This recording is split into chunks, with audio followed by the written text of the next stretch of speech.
Welcome back. This is today's show, and of course, today we're focusing on some person, that really is inspiring change in society based on her own personal experience. She was born without arms, and instead of feeling sorry for herself, feeling like the minority, she decided to rather empower other children who were born with one form of disability or the other to make them realize that they also have equal rights. They belong to the society they are in, and even without their limbs, they can still survive and aspire for greatness. And today we just thought to put her, the light on her, the spotlight on her, just to let her know that we see what she's doing, we appreciate her, and we want her to keep going. So at this point, I'd like to welcome this wonderful woman, Enyonam, to join us on the set. And here she comes. Brighter day, brighter day, brighter Good to see you. Can I give you a hug? Good to see you, Enyonam. How are you doing? Please have a seat. Wow. Oh yeah. Nyame adom. Adom. Oh, unanti be munafe na menye nije. Because unim say mostly no. Eya nkofo e bia omunni nsa baako. Omunni nine baako no. Omunam kra say omuntu me smile because omu feel say bia nyame bo omu different. We hu but uba na wosre no na afi menya vim ama nti. Thank you again for coming on the show. You're welcome. Pacho full name ye Enyonam den. Louisa Enyonam Ansah. Louisa Enyonam Ansah. Louisa, how old are you, if I may ask? Oh, next year I will be 60 years. Wow. Congratulations. Thank you. And happy birthday in advance. Thank you. But tell me a bit about yourself, Louisa. Where were you born? Okay. Actually, I was born in the Volta region. Okay. Specifically, Peve, near Have. Okay. Yeah. That is in 1965. Yeah, so next year will Perfect. Exactly. Next year's the party, near Have. Yeah. Were you born like this? Yes, that is how I am born. Okay. It is not through any accident. Okay. Yeah, I was born armless, and that time it isn't common for somebody to be born like this. Mm-hmm. So actually I was told that my dad left my mom because of my deformity. So it is through a lot of benevolent people that has made me who I am today. Are you the only child? No, we are 9 in number. 9? Yeah, I was the second one. Second. So that means that there was already a child that was normal. Yeah. And your dad still left your mom? Yeah. But I would say when my dad left my mom, he had other children with other women, but I am the firstborn of my father. Okay. And so I can imagine how he felt. For me, I got to know during his death, that is in 2020. So you didn't even know who your father was? I saw him once. What? Before he passed on. And he just passed on about 4 years ago? Yeah. You saw him once in your life. When was that? That was when one of my sisters from my father's side got married. Uh-huh. And I was invited to the wedding, and it was there I met him. What? Yeah. How did you feel seeing him for the first time? Actually, since I am not so close to him, it is normal, as you know. I didn't feel anything so much. Not even anger? No, because you see, it has become part and parcel of those of us who are differently able. So, and since I'm a leader of a disability group, this thing has been coming on and off, stories of this sort. So I am just indifferent about it. I'm just used to it. Used to it. Yeah, I'm used to it. Now, let's talk a bit about your childhood. So the moment your mom delivered you, your father left. That is what I was told. How were you surviving? And what was it like growing up as a child that was different? So I learned that the community that time wanted to get rid of me by beating a gong for everybody to come around, send me to the riverside, since I am a fish or something that came out of the river. So they want to just put me near the river so that I turn into the animal that I change into to become a human being. So they are sending me to the riverside to change into that animal and then swim into the river and go. That is the perception so many years ago. Okay. And so when you are born differently in a community, that means you are not a normal human being. Yes. Or you are not a human being at all, because if they thought that you were a fish, then that means they didn't even perceive you as a human being at all. Yeah, so who stopped this? Because then... Yeah, so I learned a man, you see, that time, my hometown, which is Peve, is a seed-growing community. Okay. Whereby they bring all kind of seed and they grow it to see how effective it will be. Okay. So a man from Podre married an American. Okay. So when she was going home around that time when the gongo was beating, she passed by and said, "What is it? Let me go and listen to what is happening."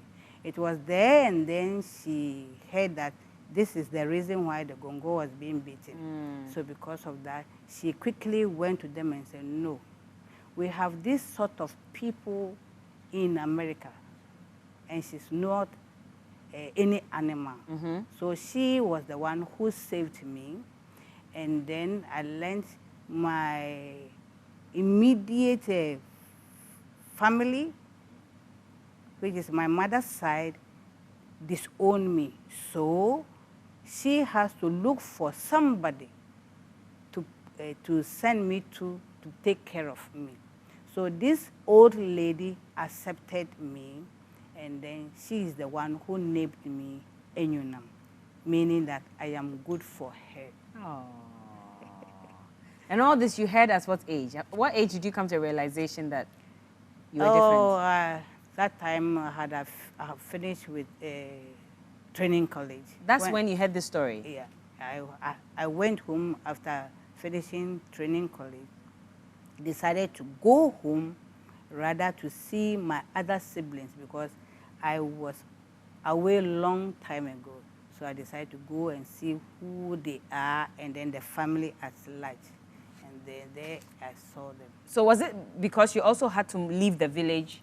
Yeah, I left the village, that is in 1971, when the publication came in a drum that time that the orthopedic training center director, by then called Brother Tashishos, he passed by to Pandu on trek.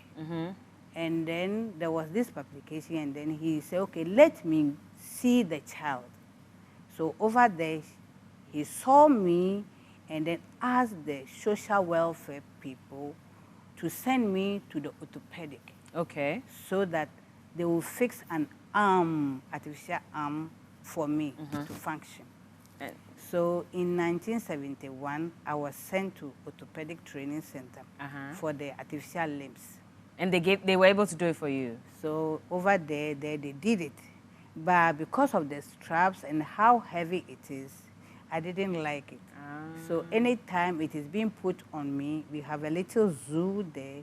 I'll take it there, and then with the monkeys would chew the fingers. And when they chew the fingers, that is artificial.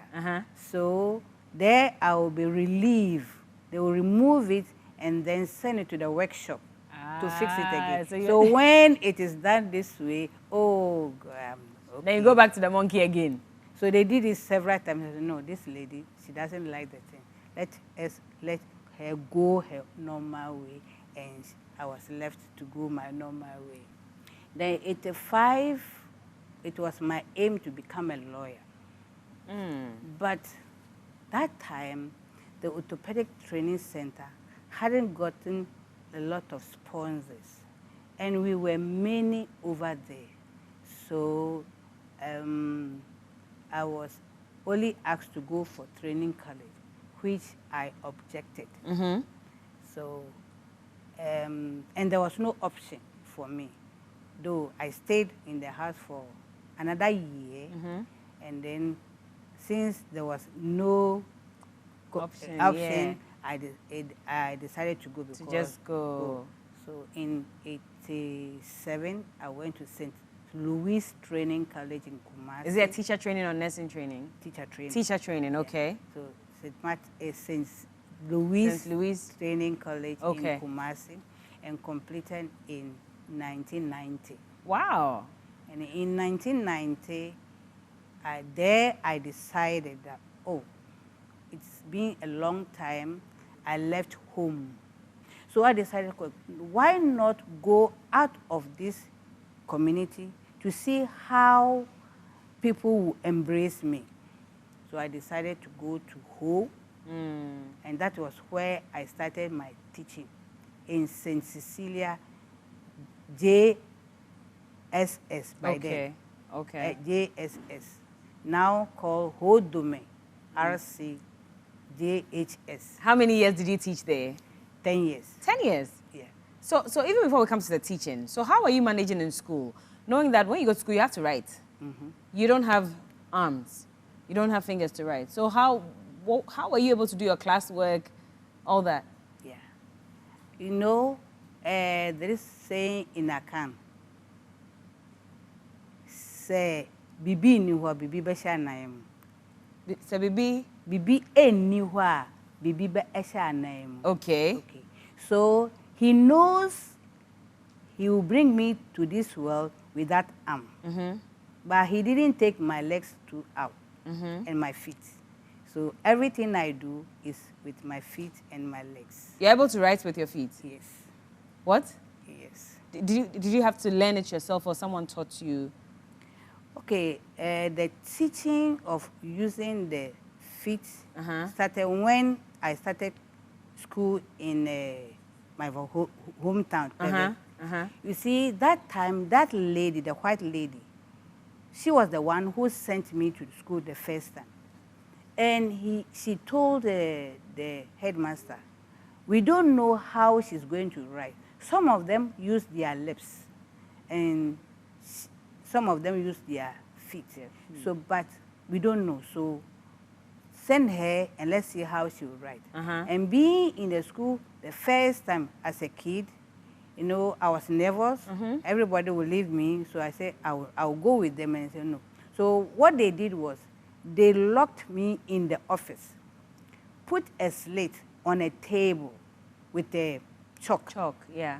And then they all left. So when I was shouting, I have written. Machro, mengule. So when they opened me, they saw that I scribbled. I said, oh, how did you do it? So by then, the chalk and the slate was on top, but now it is down. Yeah. So they saw that she used her feet. So then, okay, we will only open you when you try to scribble again for us to see. And it is there I did with my feet, and they knew that I am going to use my feet. I need to see this. Do you have a pen? Do you need me to help you? No, it's okay. It's okay. I really need to see what it's like to write with your feet. Okay, you have your book.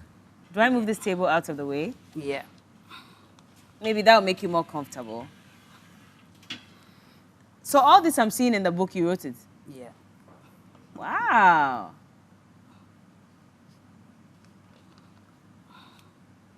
So what do you want me to write? I don't know.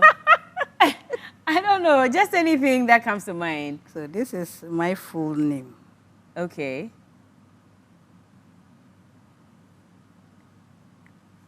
Can you believe this? Enyonam.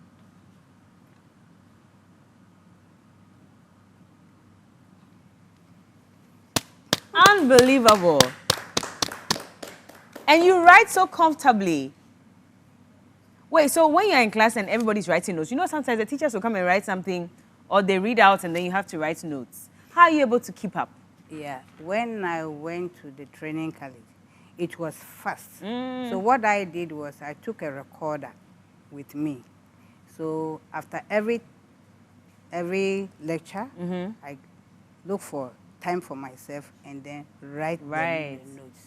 And when I was in the secondary school, when it is too fast, I pause and then take my friend's notes. To copy it. Unbelievable. And you have such nice handwriting as well. Are you still teaching? Yes, now I'm a headmistress. Okay, of your own institution? No, a headmistress of Orthopedic Training Center. I was being sent there by the Ghana Education Service. I see, but as a teacher as well, walking into a class with kids, that's also a different generation of children altogether. So I'm sure they were looking at you like, yes, what's going on? In St. Cecilia JSS, the first time, when I got there, the headmaster announced my coming, and they all came out to welcome me. So after introducing me, he asked them, do you have any question? Yeah, and one boy raised his hand and said, sir, you say this madam is coming to teach us. How is she going to teach us? And my response is, you wait, when I get to the school, you see how I teach. Yeah. And when you got in, how were you able to do it? So, you know, all the blackboards are up. So I made a rostrum for myself, which I will climb to the blackboard. Okay. And then use the chalk with my mouth and then write with it. You're able to write with your mouth too? Yeah. That is when I need to write and it is not below me and it is above me, that you is use your mouth. So in cases where, okay, now after writing you need to explain, doesn't mean you have to come down, drop the chalk, put the chalk, go back, read, and then explain. That's a lot of work. Or for you, it's normal? It's normal. It's normal. It's just like how we have our hands and we're able to write. Has there ever been a time where you felt inadequate, you felt sad about your situation? It's only when I am boarding a vehicle. Let's say the trotro. Yeah. Almost all the trotro are above me and I cannot climb. So I will need an assistant to assist. And many a times, you know, these mates, as soon as they want to help you, they want to hold any part of you. So that is the only times when I don't, I do feel very bad. They want to hold any part of you, so what? Sometimes they want to touch your buttocks. Oh yes, and hold your breast, okay, when I say you wait, I will let you hold where I can climb. Oh, madam, so then. So sexual harassment, basically, that's what it is. But I have no option, and you cannot sue them too, because I have stopped the vehicle to go somewhere, and that is, they are the only people who can, because I'm not with anybody. Yeah, I get so what you mean. Yeah, you see. So what can you do? You can just have there ever been a time where people have tried to take advantage of you? Oh no, for that one you can't. You can't. Okay. All right. So when they do that, I say next time, when I board your vehicle, wait for me to tell you where to hold. Yes. So this one you are forgiven. Yes, madam. Then that is we go. But I mean, constantly you still get other church mates. So that is why recently I have stopped taking trotro, just because I don't want this thing to repeat itself. So many a times when I'm going somewhere, I do pick a taxi. For taxi, I can get in easily. I mean, they just have to open the door for you? Or you're able to open the door yourself? they open the door for me. And then because I have to use my mouth to open, but since it's not hygienic. Exactly. So, yeah. When you have to eat, how do you do it? With a cutlery? Put it here. Uh-huh. And then. So you constantly have to bring your face down. Yeah. When you have to bath? I do bath. How do you do it? With your... That one is secret. That's a secret. I'm just curious. Oh, yes. You see, those of us who are armless, there are a lot of secrets about us, with which we cannot disclose. So, you know, that is the main reason why these kids that I am with, 3 of them are armless. 3? Did you select them deliberately? No. Okay. Their parents brought them to me after a publication I did, and that they also saw that there's hope in them by bringing them to me to teach them how to live their life. Yeah. That means that you also taught, which is why you are passing on this training. Most of the time, those of us who are armless, many a times we watch people, how they do their things, and then we try and see how we will also do it in our own way to make us comfortable. When did you start this? Because you've been teaching for a while, and then you became a headmistress as well. But now you have your own school?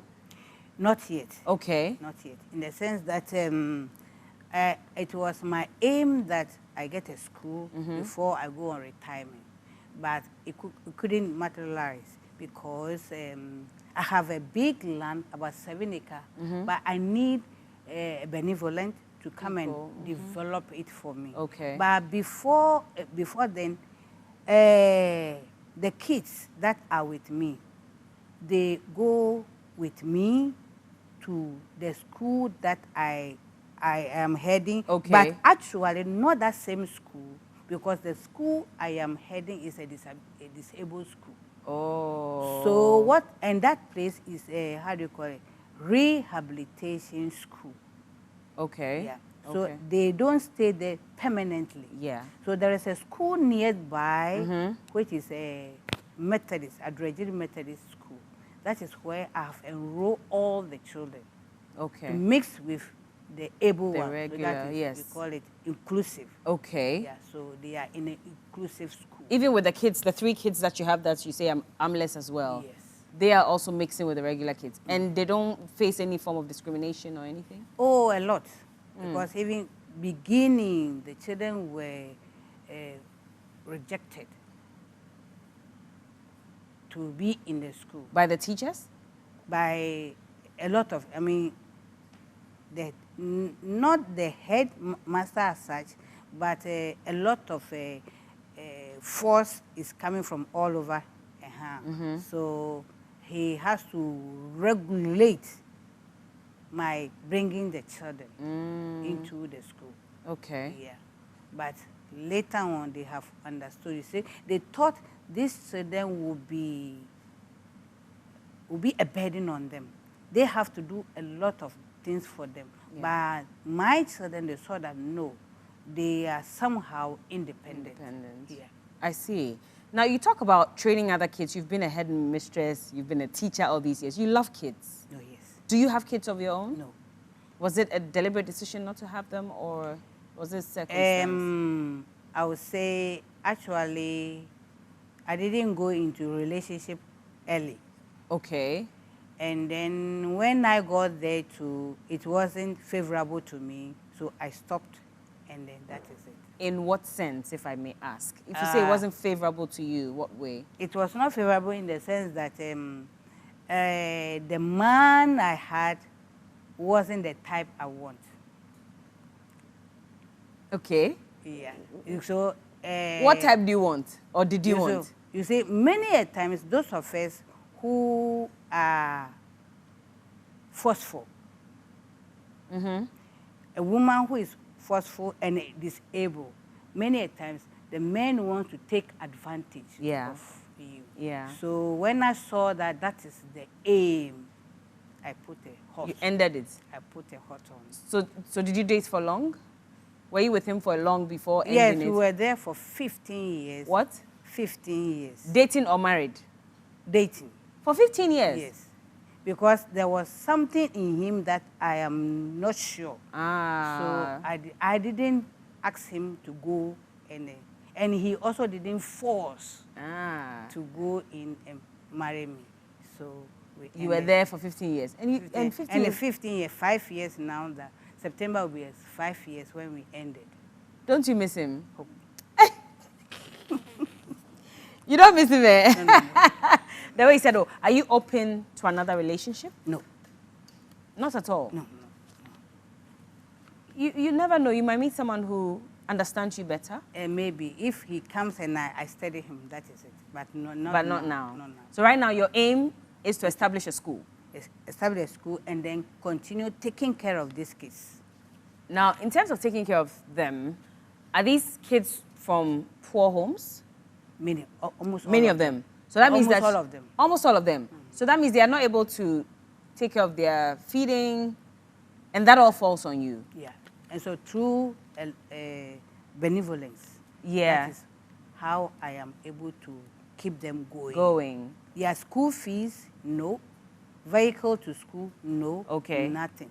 So through this help that people are giving me, that's how. Yeah, that is how I am continuing to take care of them. Do you ever have to use your salary to help? Sometimes when it doesn't, if nothing comes at all, I do add my salary and then my staff. Some of the staff are workers, so they also support. So when you say staff, that means do they live in a house with you? No, my staff are also somewhere. Okay. When I need them, they come. And the kids are with their parents as well? No, the kids are with me. How many do you have at the moment? Right now in the house, we are 18. And then 12 are outside the home. Okay. Being taken care of other people that have asked. So I also sponsor. So together we are about 30. You are 18 children. You're 80. Well, hold on. 18 in your house. Yes. This is your own house. Yes. That you were able to build. That's impressive. I'm sure people look at you and say, huh? She's been able to build a house? Yeah. I'm so inspired. And I have no idea. A 7-acre land registered. Where is it? Which area? In the same area. Tertiary and so on? No, we are in Ayensuano district. Okay. Which is near Kota. I'm lost. Yes. Kota is where? Ayensuano district. When you are from Insawam to Tertiary, and then you pass through the St. Martin's Road. Yes. Straight. All the way. So that's where your land is. Yes. You've not been able to do anything at all? Where the foundation is Otuanse. Otuanse. So you've not been able to do anything on the land at all? Not even like one building? I had a computer lab, uncompleted computer lab, and then uncompleted boys' dormitory. That is what I have on it for the time being. But it is also not complete yet. So you're not using any parts of it at all? No, no. We are only in the house with 4-bedroom house. 4-bedroom house. Yeah. And you need support, of course. Actually. For people to help you to put up this school and the other facilities. Because it is my aim that we add more children too. Because there are a lot who need such an assistance. They do. Yeah. But these kids that you have, are there any of them who are in secondary school at the moment? Yes, one is in the secondary. One is what about tertiary? Is anybody in the tertiary yet? Tertiary, no. Not yet. No. So secondary school. But I had 2 girls who did an apprenticeship in hairdressing and have completed, but they learnt it in the town. I see. Yeah. Very interesting. Thank you so much for joining us today. Welcome. And if anybody wants to reach out to you, how do they do so? Do you have a contact? Yes, I have 2 contacts. One is 020 27 23 117. Okay. 020 27 23 117. And the other one is 055 99 59 254. Thank you again. But what would you say is your biggest achievements when it comes to advocacy? These kids that I am raising. And then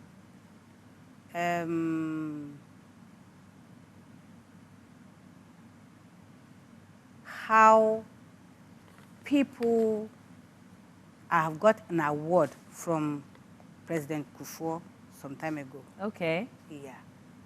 And you got an award? Yeah. Oh. That presidential award. Okay. In 2008. Nice. Yeah. That has brought me to the light. Yeah. That many people have seen me, and then in 2008 I hadn't started this okay. work, because I started this work in 2018. I see. Yeah. Oh, then you deserve another award. Good afternoon to President Akufo-Addo. If you're looking for people to give your final presidential award to before you hand over, I mean, Madam Enyonam is here, and she's doing an amazing job, and I think she deserves to be awarded and encouraged. And hopefully there's some funding as well available to help her put up the school. I hope it comes to her. I've given my number out. Anybody with a differently abled child who is facing trouble here and there, you just call me, and then I will direct you how to go about it. And if we need an assistant somewhere, we'll try and look for that assistant to make this child useful. Quick 3, favorite food? I don't have. You don't have a favorite food? I eat everything because I am with kids. Ah. So, this case, whatever I cook, they have to eat it. And I have to eat it. I don't have to. Favorite song?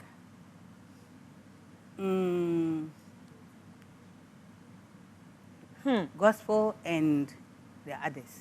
Gospel and the others. Yes. Okay. Favorite hairstyle? Hairstyle. Favorite hairstyle? Do you like cornrow, rasta? Cornrow best. Cornrow. Yeah. And you look nice in it. Thank you. Thank you so much, Madam Louisa, for joining us today. You're welcome. And like she said, she's looking for support to put up a school, an institution for differently abled kids and underprivileged kids. She has a 7-acre land somewhere after Nsawam, in fact, in the Ayenswano district. And so if you also want to reach out to her, her numbers have been projected again on the screens. Please reach out and support her. And let's treat differently abled people just like we treat everybody else. After all, we are one. Thank you again. And I want to say, now the name disabled people should be discarded, and then it should be differently abled. I agree. Yeah. I agree. Thank you so much. Thank you. Well, that's how we wrap up on the Day Show today. I hope you enjoyed today's episode. You must have been touched one way or the other. Well, support all these people who need our help in society and be kind to one another. A big thank you to my style team, BV Styling, and of course to Hair Affairs Aisha, and to NAFC MUA. To all our sponsors, we're very grateful. And to you, thank you for watching. We'll see you again next week. This has been